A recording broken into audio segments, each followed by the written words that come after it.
Hello students, हम discuss कर रहे थे MHN के MPMSU के PYQs, जिसमें हम 2019 का ऑलरेडी कंप्लीट कर चुके हैं, 2020 का कर रहे हैं, जिसमें कि हम क्वेश्चन 4 तक कंप्लीट कर चुके हैं। क्वेश्चन 5 के C पार्ट आज डिस्कस करेंगे। A भी ऑलरेडी कर चुके हैं, ठीक है। तो C है क्राइसिस इंटरवेंशन, 5 मार्क्स में लिखना है।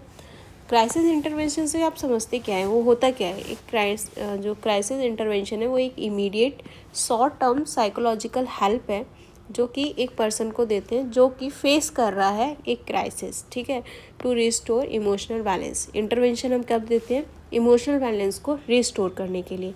इन सिंपल वर्ड, जब कोई पर्सन किसी प्रॉब्लम या उसकी प्रॉब्लम इतनी बढ़ जाए कि वो हैंडल ना कर पाए, उसके बाद उसको तुरंत उस चीज़ के लिए हेल्प करने को क्राइसिस इंटरवेंशन बोलते हैं।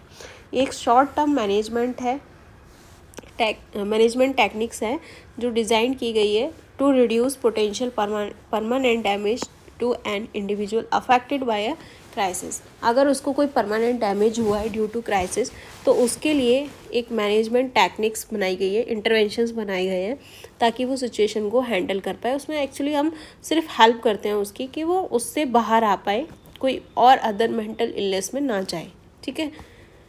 इसके गोल क्या रहते हैं? इंटरवेंशन हम क्यों देते हैं?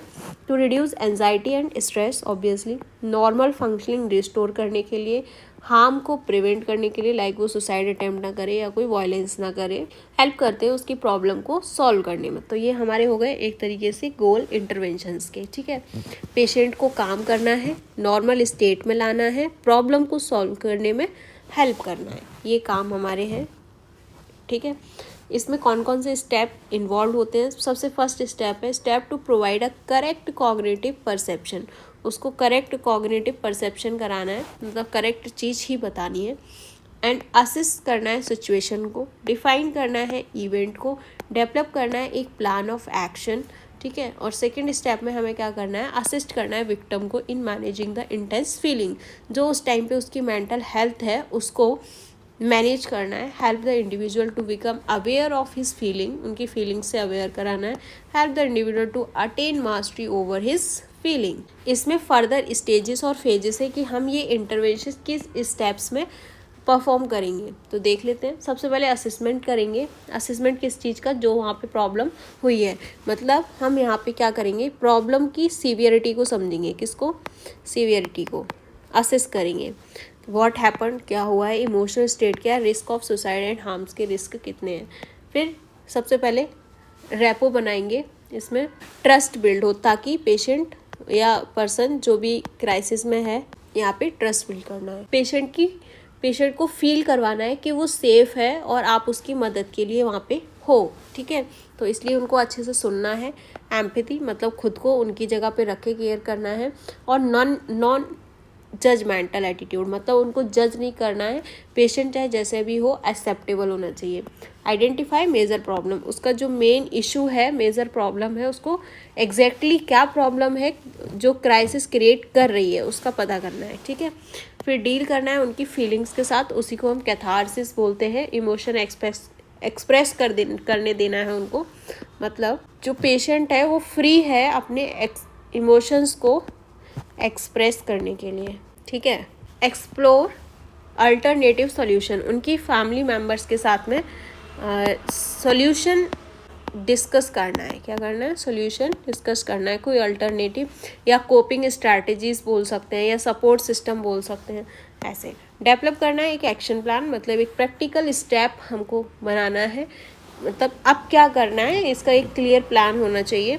फिर एट लास्ट फॉलोअप होता है जिसमें प्रोग्रेस चेक करते हैं कि बाद में चेक करना है पेशेंट बेटर है या नहीं, ठीक है।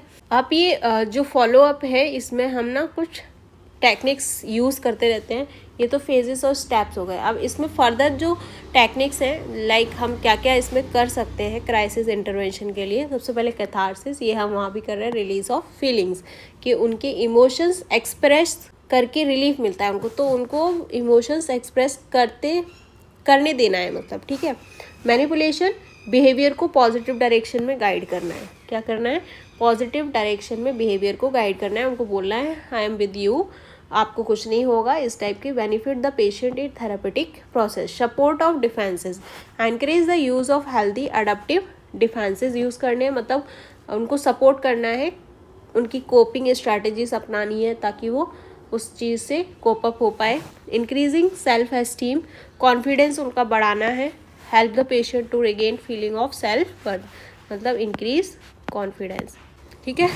रेनफोर्समेंट ऑफ बिहेवियर, उनके बिहेवियर पे गुड बिहेवियर को एनकरेज करना है। Positive reinforcement to adapt behaviour, क्या करना है यहाँ पे, गुड बिहेवियर को एनकरेज करना है। क्लैरिफिकेशन, क्लैरिफिकेशन होता है बात को क्लियर करना है। यहाँ पे क्लैरिफिकेशन किस चीज़ का होगा, बात का, जो भी रिलेशनशिप है।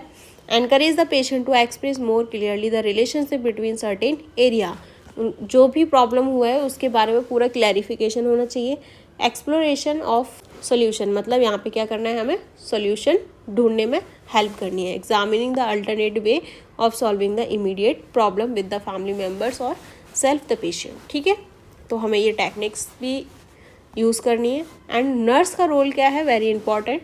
Nurses respond to crisis situation on a daily basis पे ऑब्वियसली वो करती है। Crisis can occur in any unit, in general hospital, home settings, community health centre, school, office and etcetera.